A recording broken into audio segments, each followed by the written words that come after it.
사자성어 중에 고진감래라는 말이 있습니다.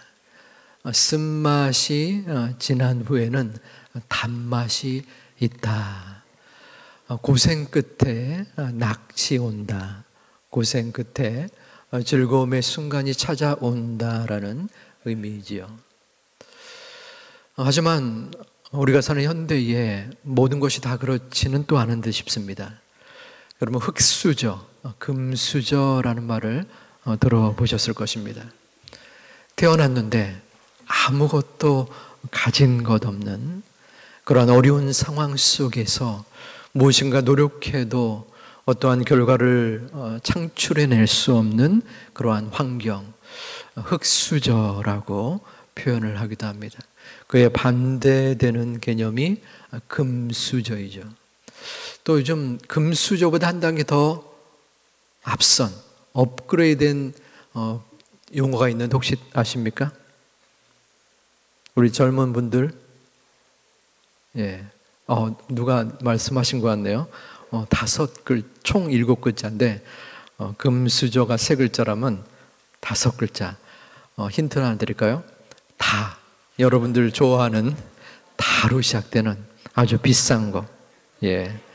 다이아몬드 수저다. 금보다 더 센 것이죠.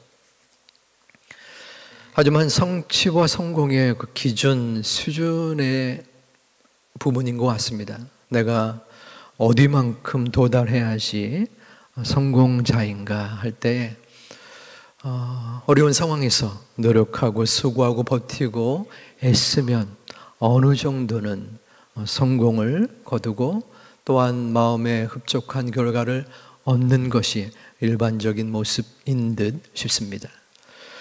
오늘 우리가 읽은 말씀에 다윗이 나오는데요. 다윗이 바로 이 고진감래를 경험한 상황이지 않나 생각합니다. 본문 1절은 그 후에로 시작합니다. 그 후에 다윗이 여호와께 여쭈어 아뢰되 내가 유다 한 성읍으로 올라가리까. 여기서는 2장인데요. 1장에서는 사울 왕의 죽음이 나옵니다. 사울 왕은 주전 1050년에 왕이 되어서 40여 년을 통치한 후에 길보아 산 전투에서 죽게 됩니다. 그 죽음 이후에 지금 다윗이 등장하고 있는 것입니다. 다윗은 사울 왕으로부터 10년간을 쫓겨다녔습니다. 목숨의 위협을 느끼며 도망쳤던 시간들, 세월들이 있었습니다. 사울 왕은 다윗의 장인어른이었어요. 다윗이 어떠한 큰 잘못을 저질렀는가? 아니었습니다. 다윗의 모습은 오직 사울 왕 장인어른을 위해서 그리고 나라를 위해서 충성하고 봉사하고 큰 공헌을 이룬 존재였습니다. 그런데 그 용사된 더구나 사위였던 다윗을 장인인 사울이 죽이려 했던 것이죠. 왜 그러한 모습을 보였을까요? 백성들이 이 다윗을 더 좋아하고 추앙하기 때문입니다. 시기심이었던 것이죠. 그리고 자신의 왕위가 다윗에게 뺏길 것 같은 불안감이 있었습니다. 그래서 10년을 온갖 노력을 다하여 쫓아다닌 것이죠. 여러분 혹시 목숨의 위협을 느끼며 어떤 사람이 쫓아다녔던 그러한 경험이 있는지 모르겠습니다. 저도 아직까지 그러한 경험은 없습니다. 우리가 가끔 뉴스에서 연예인이나 혹은 데이트 폭력으로 인해서 그 대상자가 그 사람을 쫓아다니는 그런 기사를 가끔 보기도 하지요. 스토킹을 당한 어떤 사람의 이야기를 제가 들은 적이 있는데 무턱대고 아무런 이유 없이, 물론 자신의 나름대로 이유가 있겠지만 불안하고 또한 두려움, 큰 공포를 느꼈던 경험하지 않고서는 이루 말할 수 없는 어려움의 상황들을 들은 적이 있습니다. 그런데 그토록 자신을 괴롭혔고 또한 죽이려 했던 사울 왕이 죽었다는 것입니다. 사무엘하 2장에서는요, 그 소식을 전해 들은 다윗의 심정은 어떠했을까요? 감사하기도 했을 것 같습니다. 이제는 내가 편안하게 있을 수 있겠다. 안도감.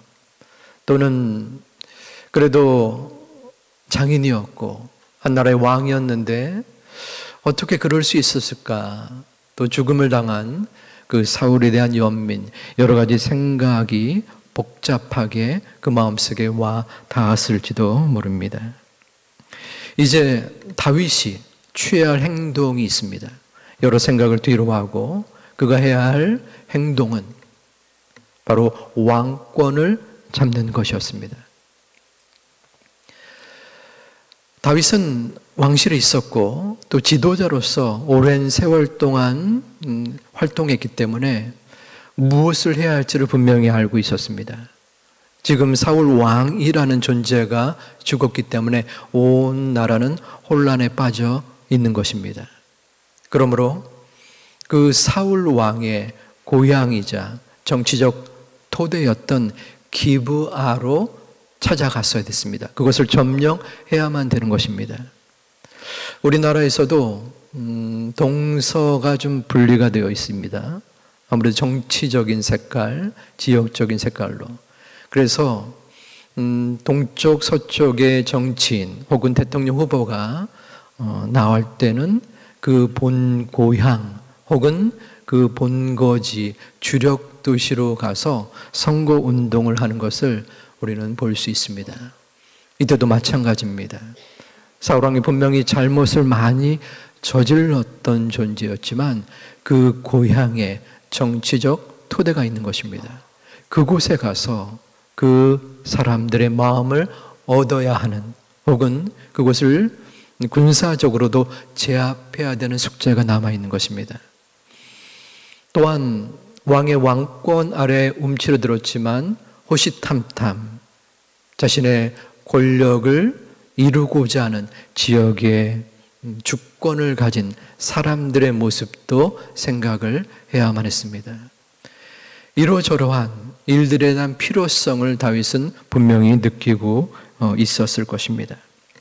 그런데 다윗이 했었던 첫 번째 행동이 이러한 군사적 행동이 아니었습니다.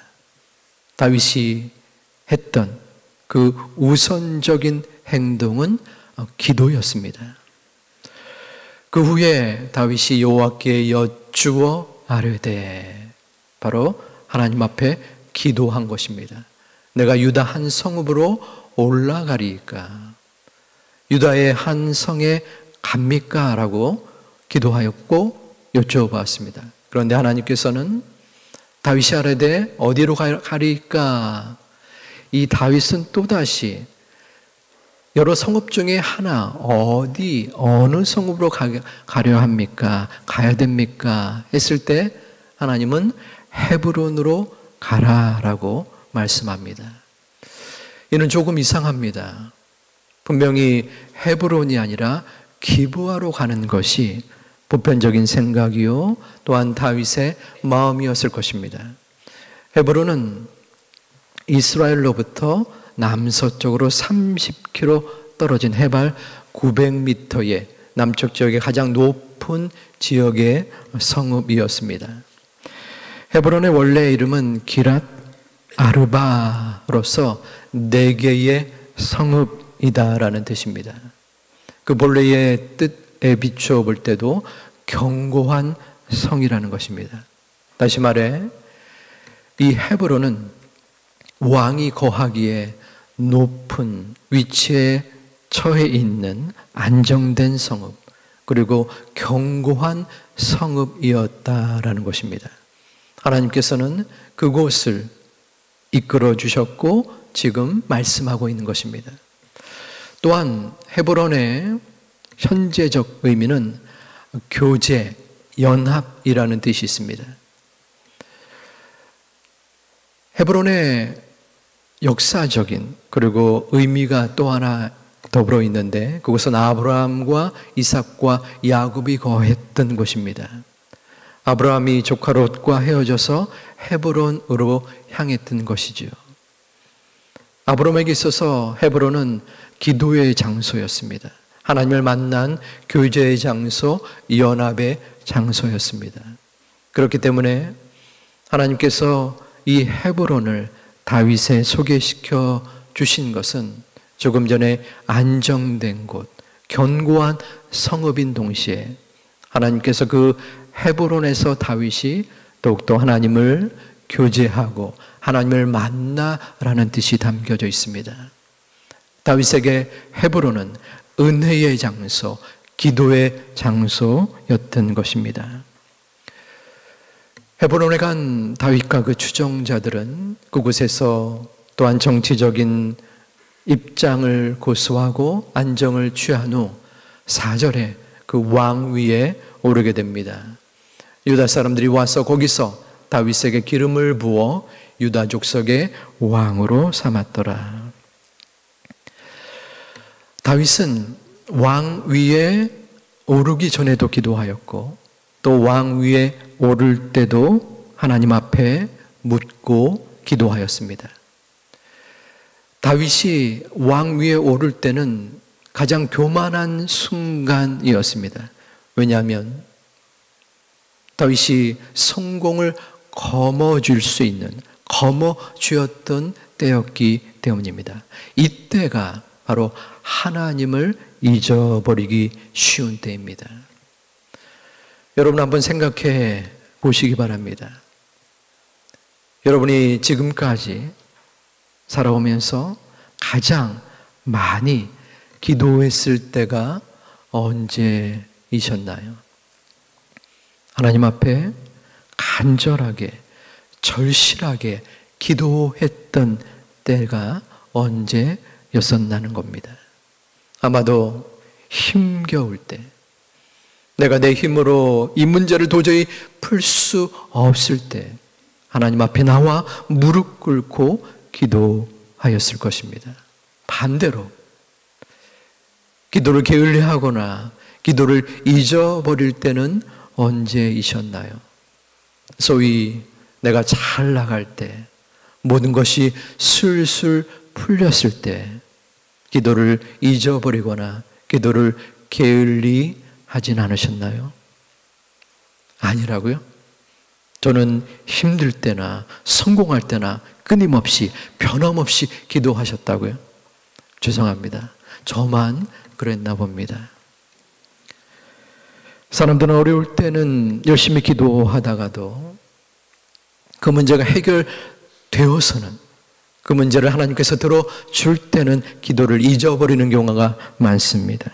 절박함이 사라지면 기도도 사라집니다. 그것이 인간의 속성이기도 합니다. 뭔가 힘이 생기면 그 힘으로 이루려고 하는 그러한 모습이 우리 가운데 있다는 것입니다. 하나님을 통하여 큰 일을 이루었을 때 그 하나님을 의지하며 나아가야 하는데 그렇지 못한 것이 우리의 모습이라는 겁니다. 어느 정도 힘이 생기면 내 안에 숨어있는 자기의 의가 솟구쳐 올라와서 어떠한 목적을 향해 나아가는 모습, 이것이 바로 인간의 죄악된 속성이기도 합니다. 아담과 하와가 에덴 동산에 있었습니다. 에덴 동산은 모든 것을 하나님이 예비해 주신 축복의 장소였지요. 풍족한 곳이었습니다.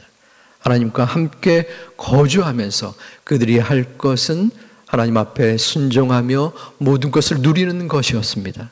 그런데 그곳에서 아담과 하와는 죄를 저질렀습니다. 말씀에 불순종하고 그 에덴 동산에서 쫓겨나는 모습을 우리는 기억합니다. 가장 좋은 환경이, 죄를 짓기에 가장 좋은 환경이 될 수 있다는 것입니다. 기도를 잃어버리기 쉬운 우리의 모습, 우리의 환경입니다. 서구 사회는 복지사회로 전환되며 또한 환경과 상황과 그 나라들이 발전하면서부터 기독교가 타락되고 쇠퇴하기 시작했습니다. 생활이 융성해지고 또한 하나님의 자리에 나라가 지탱해주고 또한 생활을 책임져 주기 때문에 하나님을 멀리하는 어려움의 상황이 생긴 겁니다. 우리나라도 따라가지 않았으면 좋겠는데 그 뒤를 따라가는 듯합니다. 복지가 발전되고 점점 자신의 의의가 하나님의 자리를 대신하고 있습니다. 한편으로는 복지의 발전 또한 생활의 편리함이 좋은 것이기도 하지만 영적으로는 위기일 수 있습니다. 역설적으로 성공한 순간이 하나님을 떠나는 순간이 될 수 있고 하나님을 멀리 모든 것을 이룬 순간이 하나님을 멀리하는 위기의 순간일 수 있다는 것입니다. 저희 가정에도 두 자녀가 있는데 지금은 그래도 성인이 되어서 또 안정되고 또 좋은 모습을 보인다고 생각하지만 질풍노도의 어려움의 순간들이 있었습니다. 가족이기에 또 제가 자세한 것은 이야기할 수는 없겠지만 그때에 많은 고민과 갈등이 있었습니다. 신앙적으로도 흐트러졌던 순간들도 있었고 그래서 한편으로는 제 마음속에 그러한 생각까지 들었습니다.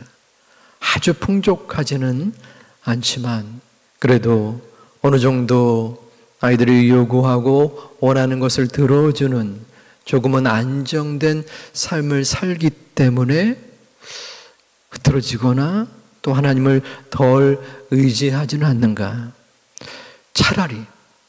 차라리 뭐 이런 표현이 적절할지 모르겠지만 우리 집안이 폭삭 망해서 너무나 힘겨워서 아이들 마음속에 그러한 영적인 감각이 생겨나는 것이 더 좋지 않겠나 하는 생각을 할 때도 있었습니다. 제가 무슨 말씀을 드리는 것입니까? 우리는 영적인 경계심을 지녀야 합니다. 물론 내가 어떠한 순간에서도 내 인생이 잘 풀리고 어려움이 없는 순간에서도 하나님을 떠나지 않냐고 기도를 게을리하지 않습니다 라는 분들도 분명히 있을 것입니다.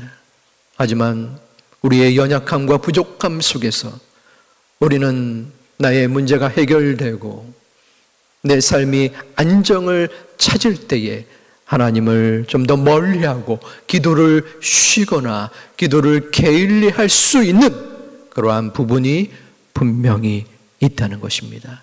여기에 영적 경계심을 가질 수 있는 소중한 우리 제2가족들이 되기를 주님의 이름으로 축원합니다.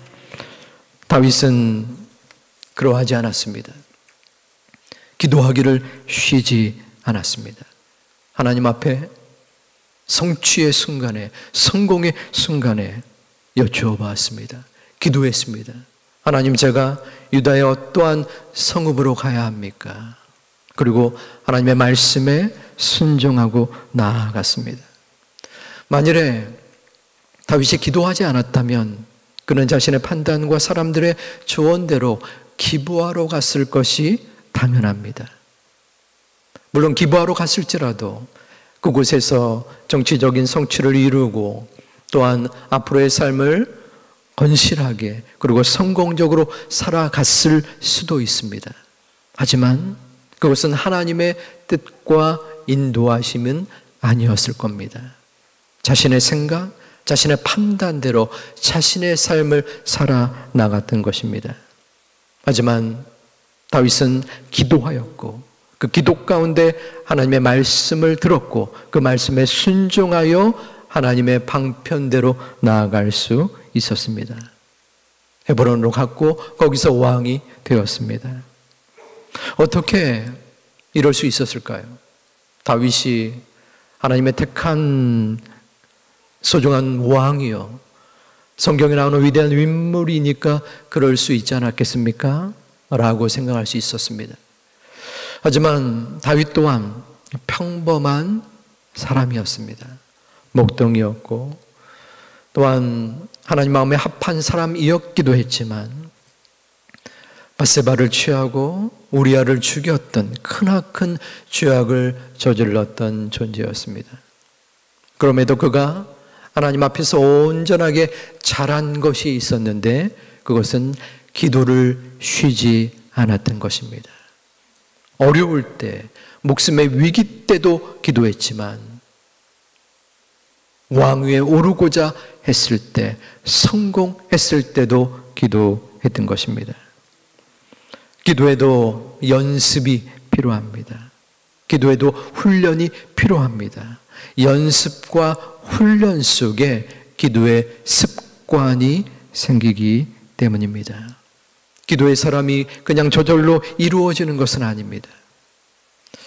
여러분, 만시간의 법칙이라는 말을 들어보셨는지 모르겠습니다.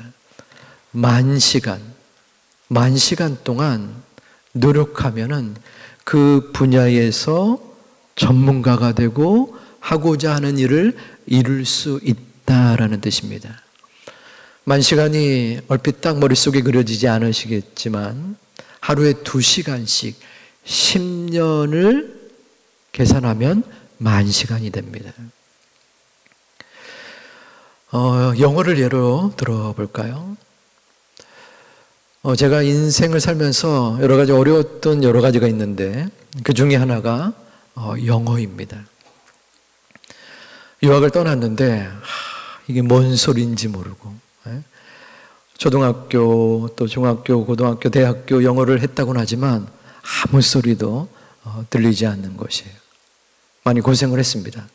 지금도 마찬가지지만 유학을 끝나고 한국으로 돌아오는 비행기에서 제일 기뻤던 것 중에 하나가 이제는 맥도날드에 가서도 머릿속에 고민하지 않아도 된다는 것입니다. 어떤 가게에 가서도 혹은 도서관에 가서 수업을 들어갈 때에 긴장하며 또 고민했었던 그러한 것 없이 내 모국어로 말할 수 있다는 것이 무엇보다도 기뻤습니다. 저도 영어를 배우면서 또 영어를 사용하면서 들었던 질문이기도 하고 또 많은 사람들이 묻는 질문이기도 합니다. 어떻게 해야 영어를 잘할 수 있나요? 물론 그에 대한 답변이 여러 가지가 있지만 가장 전통적이면서 현실적인 답변이 하나 있습니다. 그것은 영어에는 왕도가 없다. 왕도, 왕의 도, 길이라는 것입니다. 왕의 길은 무엇입니까? 가장 합당한 길, 가장 좋은 길, 빠른 길, 효과적인 길이 영어에는 없다는 것입니다. 이게 무슨 말인가요? 괜히 같지 않게 여러 가지 기술적인 부분 그리고 단시간에 이루고자 하는 방법은 통하지 않는다는 것이에요. 무턱대고 열심히 노력하고 수고할 때에 영어를 익히고 또한 영어를 통해서 활용할 수 있다라는 것이 영어에는 왕도가 없다. 다시 말하면 만시간의 법칙이라는 것이 만시간을 채우면 어떠한 것도 다 이룬다. 이러한 양적인 부분이 아니라 습관적인 부분을 말합니다. 열심히 노력하고 애쓰고 훈련하고 연습할 때 체질이 영어에 적합한 모습으로 바뀌어진다는 것이죠. 이것은 다이어트에도 해당되는 것 같습니다. 마음속에 고민하고 생각하고 일시적으로 노력해서는 안 되는 것이고 꾸준하게 어떠한 것을 이룰 때에 다이어트든 또 내가 생각하는 여러 방향 업무, 미래 또한 적합하게 체질로 나아갈 수 있다는 개념입니다. 저는 기도도 마찬가지라고 생각합니다. 기도에는 연습이 필요하고 훈련이 필요합니다. 꼭 만시간의 시간이 아니라 만시간에 해당되는 여러 가지 훈련의 시간 속에 저절로 그리고 자연스럽게 당연하게 기도의 체질로서 바뀌어져 간다는 것입니다. 우리가 금요 성령 대망 기도회에 나오는 이유도 여기에 있습니다. 별로 기도할 것이 없을 수도 있습니다. 지금 이 순간에, 그리고 나오는 그 순간순간에서도 몸이 피곤해서 나오고 싶지 않았을 수도 있습니다. 또한 귀찮을 수도 있습니다. 너무나 내 삶의 문제가 급박하여서 기도조차 하고 싶지 않을 수도 있습니다. 여러 가지 이유와 상황이 있지만 우리는 기도하러 나와야 합니다. 왜냐하면 바로 기도의 훈련, 기도의 연습, 그리하여 우리가 습관적으로 체질적으로 기도하는 사람이 되어야 하기 때문입니다. 다윗은 기도를 결코 쉬지 않았습니다. 그렇기 때문에 왕위에 오를 때도 그는 기도한 것입니다. 그러기에 그는 하나님을 잊어버리지 아니하고 하나님을 잃지 아니하고 기도할 수 있었습니다. 이는 사울 왕과 비교되는 모습입니다. 사울 왕은 하나님의 뜻에 저버리고 자신의 마음대로 제사를 드렸고 내 기도가 응답되지 않는다고 해서 신접한 여인을 찾아갔습니다. 하지만 다윗은 내가 유다의 산성읍으로 가야 합니까? 하나님 앞에 기도했고 또한 어디로 가야 합니까? 라고 여쭤보았습니다. 쉬지 말고 기도하라고 성경은 말씀합니다. 우리 시편 63편 6절과 7절 말씀을 우리 함께 봉독하겠습니다. 내가 나의 침상에서 주를 기억하며 새벽에 주의 말씀을 작은 소리로 읊조릴 때에 하오리니 주는 나의 도움이 되셨음이라. 내가 주의 날개 그늘에서 즐겁게 부르리이다. 아멘. 다시 한번 봉독합니다. 내가 나의 침상에서 주를 기억하며 새벽에 주의 말씀을 작은 소리로 읊조릴 때에 하오리니 주는 나의 도움이 되셨음이라. 내가 주의 날개 그늘에서 즐겁게 부르리이다. 아멘. 주님 앞에 기도할 때에 주님께서 우리의 도움이 되어주시고 그 주님의 날개 아래서 즐겁게 주님을 부를 수 있는 소중한 우리 제2가족들 되시기를 주님의 이름으로 축원합니다. 내가 일하면 내가 일하는 것이지만 내가 기도하면 하나님께서 일하십니다. 내가 무릎을 꿇으면 하나님께서는 나를 따스한 품에 안아주시고 나의 편에 서 주십니다. 내가 눈을 감으면 하나님께서는 불같은 눈동자로 눈을 뜨시사 우리를 품으시고 우리를 이끌어 주십니다. 내가 두 손을 모으면 아버지께서는 두 팔을 펼치시사 우리를 도움 가운데 인도하여 주십니다. 기도하지 않으면 아무것도 이루어지지 않습니다. 기도하지 않으면 하나님께서 일하시지 않습니다. 내가 일하는 것입니다. 내 마음대로 내 인생을 사는 것입니다. 하나님 없는 삶을 사는 것입니다. 여러분들 마음속에, 삶 속에 아플 때나 어려울 때나 괴로울 때나 더불어서 모든 것이 완전하여지고 성취되어지고 성공할 때도 끊임없이 여전히 기도할 수 있는 기도의 용사들이 되시기를 주님의 이름으로 축원드립니다. 기도를 영어로 메디테이션이라고 합니다. 근데 이 기도의 원어격인 라틴어가 바로 리허설입니다. 기도와 리허설, 뭔가 연결이 되지 않는 것 같은데 의미가 있습니다. 리허설은 어떠한 공연을 이루기 전에, 공연을 사람들에게 보이기 전에 연습하는 것을 뜻합니다. 리허설을 많이 하면 할수록, 또한 맞춰보면 맞춰볼수록 그 공연의 완성도가 더욱 높아지게 됩니다. 리허설은 본 공연을 위해서 꼭 필요한 과정이지요. 기도가 하나님 앞에 온전하게 이루어지기 위해서는 리허설, 연습이 필요하다는 것입니다. 내 마음대로, 내 생각대로 기도하고 싶을 때 기도하고, 내 마음에 내키지 않을 때 기도하지 않는 것은 온전한 리허설의 모습이 아닙니다. 연습하고 싶지 않을 때라도, 본 공연을 위해서 힘겨울지라도 반복적으로 연습하는 것처럼 우리는 기도를 끊임없이 실행하고 이행하고 또한 하나님 앞에 보여드려야 합니다. 그럴 때 하나님께서는 그 모습을 바라보시고 축복하시고 인도하여 주십니다. 언제나 어디서나 내가 기도의 자리를 지키려고 노력하는구나, 애를 쓰는구나, 내가 너와 함께 함이니라 라고 말씀하시는 것입니다. 기도가 연습이 되고 훈련이 되어서 우리의 습관이 되고 체질이 되기 위해서는 기도의 3요소를 지킬 필요가 있습니다. 기도의 3가지 요소는 기도의 시간, 기도의 장소, 또 기도의 제목입니다. 여러분들은 기도의 시간을 지금 지키고 있는 것입니다.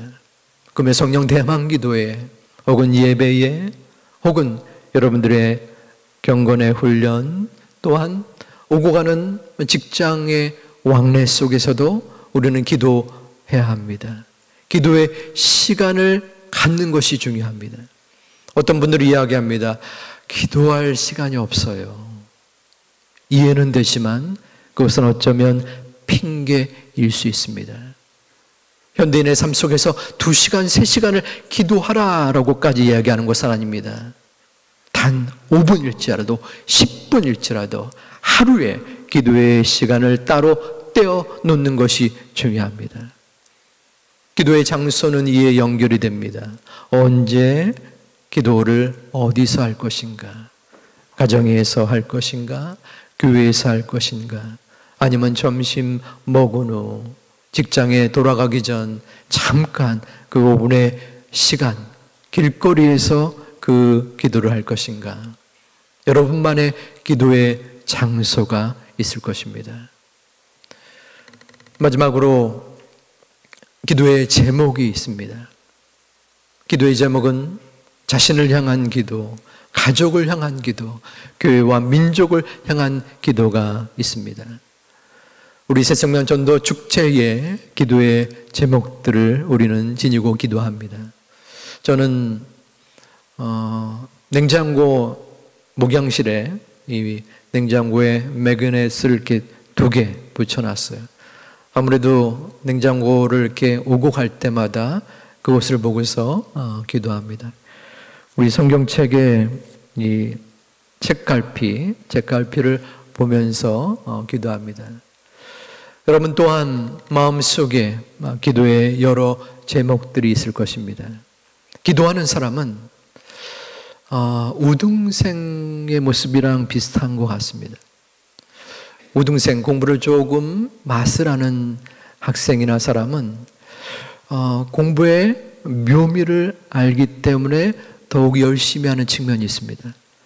문제를 푸니까 문제를 푸는 마음속에 통쾌함이 있고, 조금 등수가 오르니까 주변의 친구들 또한 부모들의 칭찬이 있고, 그 맛을 알아갈수록 더욱더 열심히 할 수 있는 것이죠.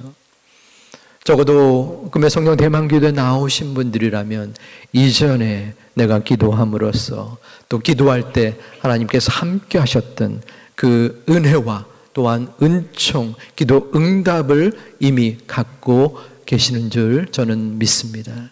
앞으로도 마찬가지로 내가 지금까지 함께 하셨던 그 기도 응답의 은혜의 복, 은총의 소리를 주님 앞으로도 인도하여 주시옵소서.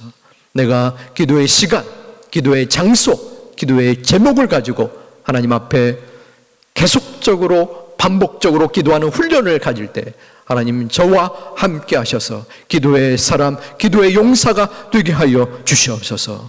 주님 앞에 간절한 마음으로, 절실한 마음으로 기도하며 주님께 모든 것을 영광 속에 드릴 수 있는 하나님의 자녀들 되시기를 주님의 이름으로 축원합니다.